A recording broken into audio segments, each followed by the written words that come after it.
दोस्तों, मुंबई आए और लोकल पर ना घूमें तो इस शहर का मिजाज ठीक से नहीं समझ पाएंगे। लोकल ट्रेन मुंबई की लाइफलाइन है। इससे हर रोज लाखों लोग सफर करते हैं। इस वीडियो में मैं आपको दिखाऊंगा लोकल से कैसे दौड़ती है मुंबई। इसके अलावा मैं आपको आराम नगर ले जाऊंगा, जिसे करियर शुरू करने वाले बॉलीवुड कलाकारों का मक्का और silicon valley of entertainment industry कहा जाता है। फिल्मों में अगर आपकी दिलचस्पी है या आप फिल्मों में एक्टिंग करना चाहते हैं तो इस जगह पर मेरे साथ जरूर चलिए। ये जगह वर्सोवा बीच के किनारे अंधेरी वेस्ट इलाके के पास में है। मैं आपको वर्सोवा की खूबसूरत शाम भी दिखाऊंगा। कई गानों में आपने इस बीच को देखा होगा। लेकिन इन सबसे पहले चलते हैं सिद्धि विनायक मंदिर और करते हैं गणपति बप्पा के दर्शन। Good morning. अभी जा रहा हूँ सिद्धि विनायक मंदिर दर्शन के लिए। तो पास में ही है। वडाला के भक्ति पार्क से सिद्धि विनायक की दूरी 8 किलोमीटर के करीब है और वहां जाने में 20 मिनट लगता है। पहले शिवड़ी चेंबूर रोड पर घनी आबादी वाला एरिया आता है, फिर बरकत अली दरगाह रोड पर रास्ता मुड़ता है।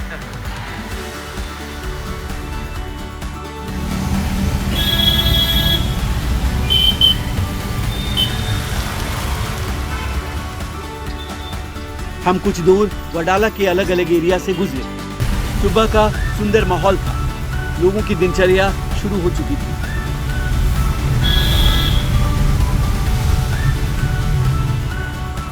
वडाला से हम दादर इलाके में प्रवेश कर गए। शुरू में रोड के आसपास सुंदर सुंदर रिहाइश वाली कॉलोनी दिखी। ये मुंबई का पहला प्लान्ड एरिया है। रास्ते में कई पार्क दिखे। दादर एक घनी आबादी वाला एरिया है और ये मराठी संस्कृति का प्रमुख केंद्र है। सचिन और गावस्कर समेत कई महान क्रिकेटरों और महान कलाकारों का भी नाम दादर से जुड़ता है। दादा साहब फाल्के ने अपनी पहली फिल्म राजा हरिश्चंद्र का बड़ा हिस्सा दादर में ही शूट किया था। हम फ्लाईओवर, चौक, चौराहा, गोलचक्कर पार करते हुए मंदिर की ओर बढ़ रहे थे। दादर में नई नई गगनचुंबी इमारतों के साथ पुरानी चौल भी नजर आ जाते हैं।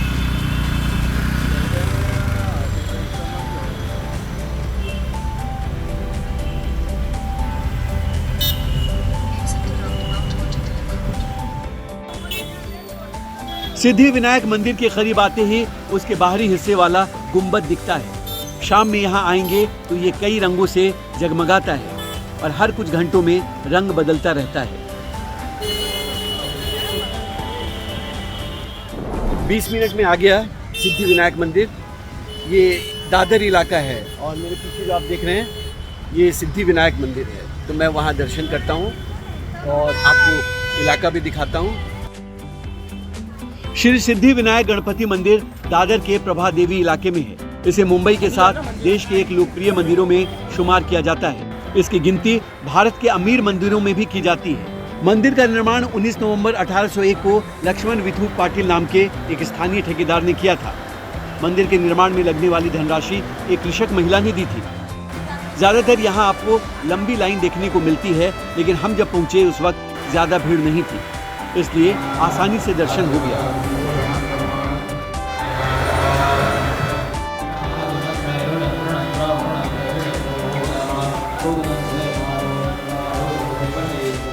जय सिद्धि विनायक, जय सिद्धि विनायक।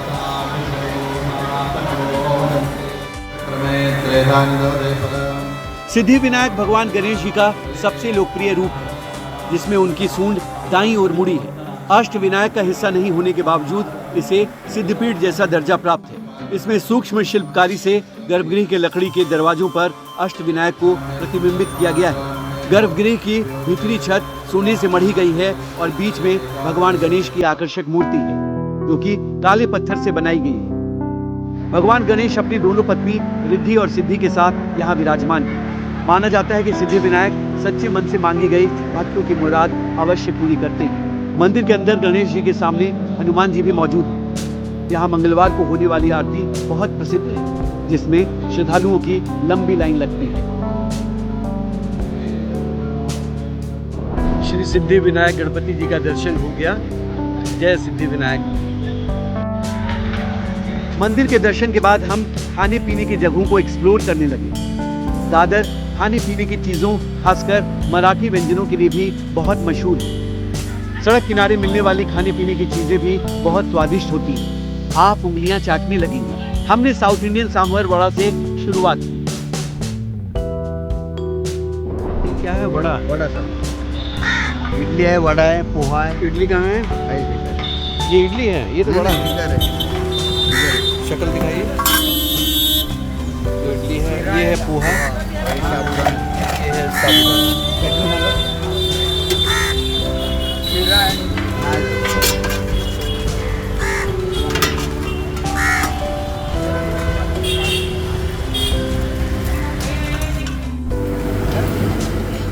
फिर वड़ा पाव और साबुदाना वड़ा जैसे मराठी व्यंजन भी चखे और मस्त चाय पी। कहा जाता है कि वड़ा पाव का आविष्कार दादर में ही हुआ था। दादर के एक यादगार सफर के बाद हम लौट आए वडाला। लौट आया दादर से सिद्धिविनायक दर्शन करने के बाद। उस दिन सेकेंड राउंड का सफर भी मैंने बहुत जल्द ही शुरू किया। कपड़े चेंज कर मैं फिर अपार्टमेंट के बाहर आ गया। अब दादर रेलवे स्टेशन जा रहा हूँ। वहाँ से लोकल पकड़ के मुझे अंधेरी वेस्ट जाना है। अंधेरी वेस्ट वर्सोवा साइड का प्लान है, तो चलिए दादर में मिलता हूँ।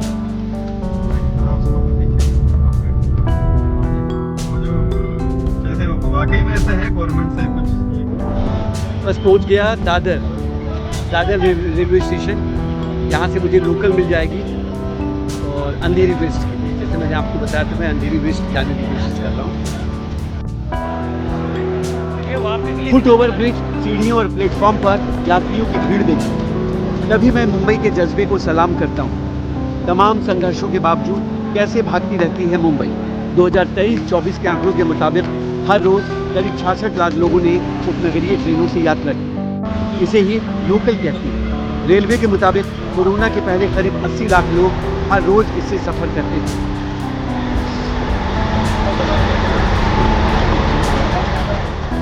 लोकल ट्रेन में जब तक नहीं घूमो, मुंबई वाली फीलिंग ही नहीं आती।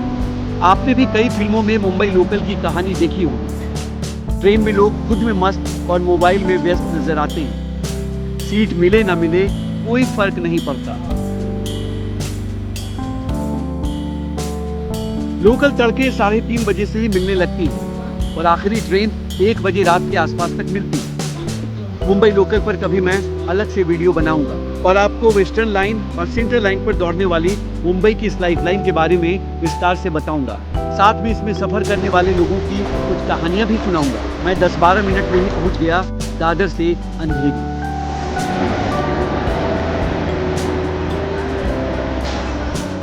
मुंबई की लाइफलाइन है लोकल ट्रेन। उसी लोकल ट्रेन में मैं दादर से आ गया अंधेरी, और अंधेरी में मुझे जाना है अंधेरी वेस्ट।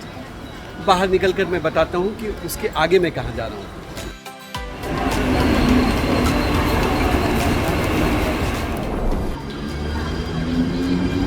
बस शुरू हो गई अगले डेस्टिनेशन के लिए। मैं यहाँ से निकला बाहर।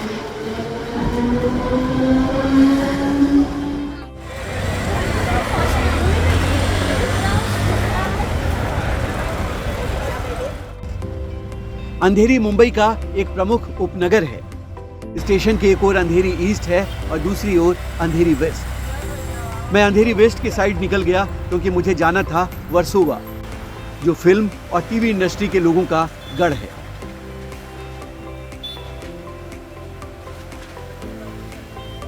मैं पहुंच गया वर्सोवा। आपने देखा अंधेरी वेस्ट स्टेशन पर उतरा, वहां से ऑटो लिया और आ गया वर्सोवा। वर्सोवा क्यों इम्पोर्टेंट है ये अभी मैं आपको बताने वाला हूँ, तो वीडियो देखते रहिए। वर्सोवा में मुझे एक दोस्त से मिलना था। हम लोग वहीं समुद्र किनारे एक रेस्टोरेंट में जम गए। बातचीत और गपबाजी का सिलसिला शुरू हो गया।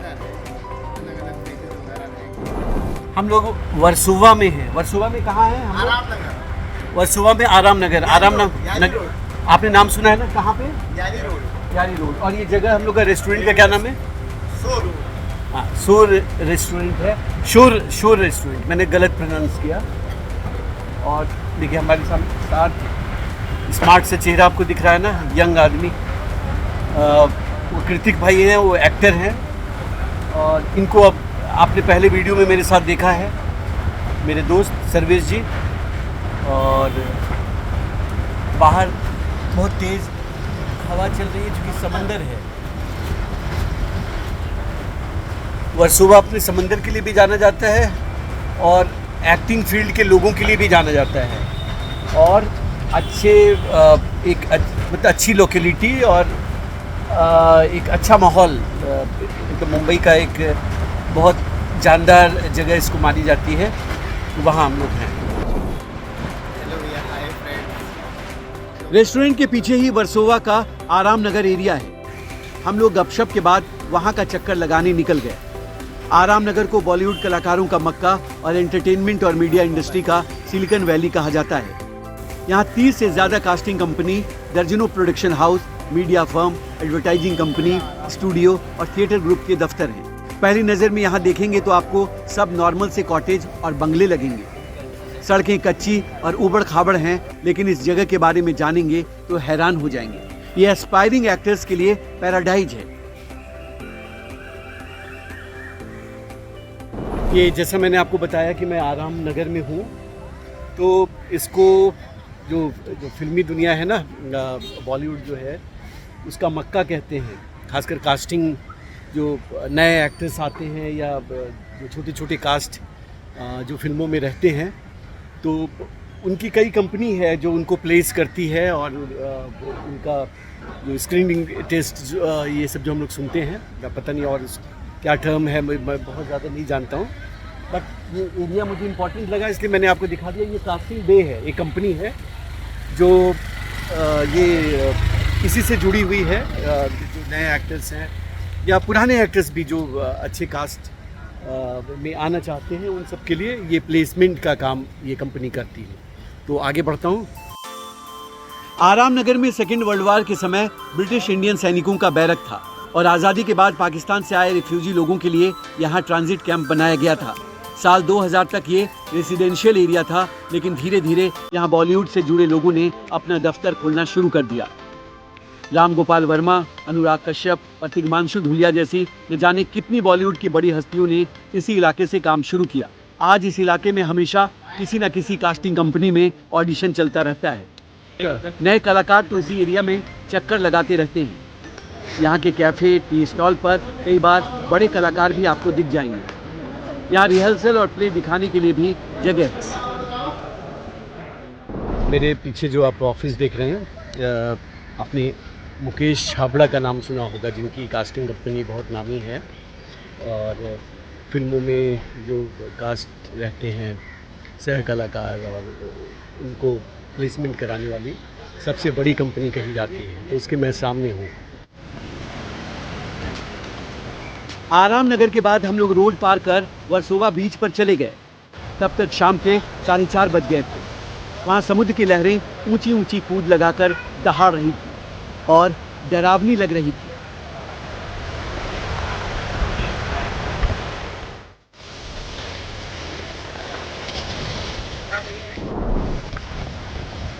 तो वर्सोवा आराम नगर घूमने के बाद हम लोग आ गए वर्सोवा बीच पे।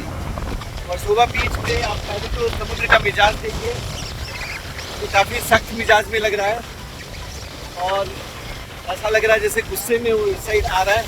हमें देख रहा है कि समुद्र के किनारे हम लोग हैं और इन्जॉय कम कर रहे हैं, लेकिन हम लोग ज़्यादा रिस्क लेंगे नहीं।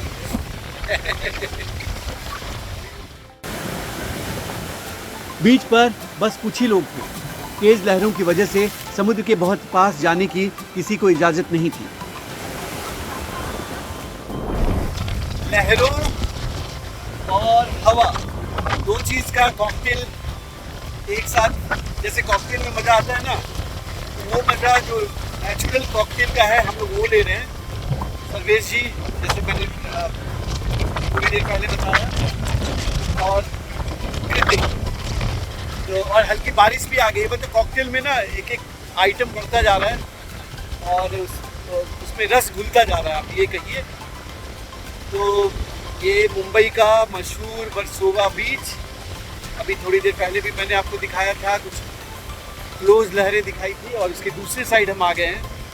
और यहाँ पे थोड़ा अलग नज़ारा है और इधर कुछ लोग भी बैठे हुए हैं, हालांकि मैं अवॉइड कर रहा हूँ कि आप समझ रहे हैं ना, तो उन दृश्यों को मैं थोड़ा सा अवॉइड कर रहा हूँ। तो चलिए, सिलसिला जारी है।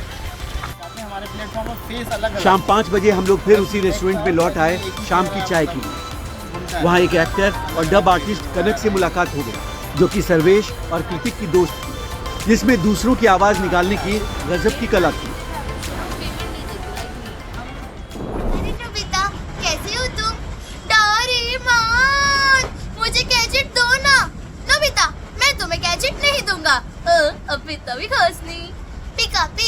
Pikachu, Bulbasaur. ये कनक है, तो आपने देखा वो उसने डब का एक छोटा सा एग्जाम्पल दिया, तो इसी फील्ड में है वो, डबिंग आर्टिस्ट है, वॉइस ओवर आर्टिस्ट है, और क्या क्या तुम कैसे इसको डिफाइन करती हो अपने काम को, बताओ। लाइक मैं बच्चों से लेके बड़ों तक की आवाज़ निकालती हूँ। लाइक बेबीज नहीं होते, छोटे छोटे रोते कैसे, वो सब भी करती हूँ। एंड बेबीज, अरे मुझे चॉकलेट खाना है, पापा चॉकलेट दो ना। दादाजी, किसी को मारना बुरी बात है। नहीं बेटा, किसी को नहीं मारना चाहिए। अरे बेटा, जरा रास्ता क्रॉस करवा दीजिए हमसे। ऐसे अलग अलग वेरिएशंस हम निकालते हैं। आया ना मज़ा सुन के?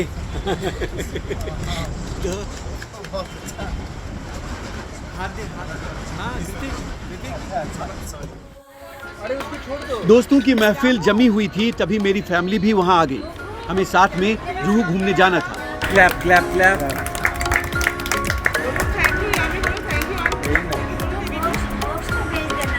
जुहू जाने से पहले हमने आराम नगर और जुहू बीच का एक राउंड लगाया और शाम का लुत्फ उठाया।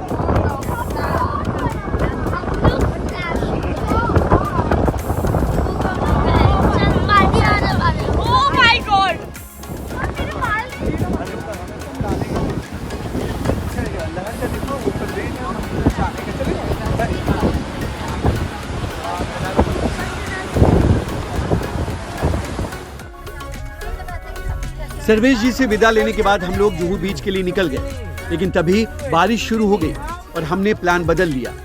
हम जुहू में एक मशहूर स्टॉल पर स्नैक्स खाने रुक गए, जहाँ के वड़ा पाव, सैंडविच और डोसा के लोग दीवाने हैं।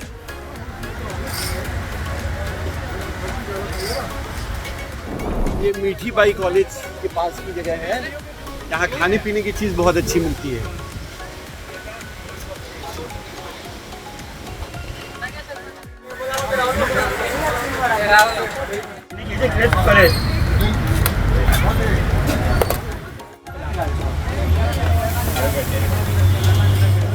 देखिए, ये जो जहाँ वड़ा पाव खाने आया था, अभी मैंने आपको बताया, इसका लोकेशन बड़ी इम्पोर्टेंट है। ये सामने जो है ये मीठी बाई कॉलेज है, और देखिए ये शॉप है, और ये देखिए ये है नरसिंह मुंजी इंस्टीट्यूट ऑफ मैनेजमेंट, जो कि देश के टॉप मैनेजमेंट इंस्टीट्यूट में से आता है। उसी के सामने ये खाने की जगह है, जहाँ मैंने अभी दूसरा सैंडविच और वो वड़ा पाव ऑर्डर किया था। खाने में भी रियली मज़ा आ गया, तो बड़ा जेन्युइन सा ऐसी जगह मुझे ये लगी। तो चलिए आगे बढ़ते हैं। हमारी उस दिन की यात्रा बहुत अच्छी और यादगार रही। हम रोशनी से जगमग रास्तों से गुजरते हुए वडाला लौट आए। अगले वीडियो में आपको फिर अंधेरी के सफर पर ले चलूंगा, साथ ही आपको कुर्ला की खूबसूरत शाम दिखाऊंगा। उसके अलावा वडाला के कुछ लोकल स्नैक्स का स्वाद चखाऊंगा। दोस्तों, मैं पूरी तरह से मुंबई के रंग में रंग चुका हूं और यहाँ के माहौल में रमकर और यहाँ की खूबसूरती में डूबकर गोता लगा रहा हूं। तो आप भी जुड़े रहिए। मिलते हैं अगले वीडियो में। नमस्कार।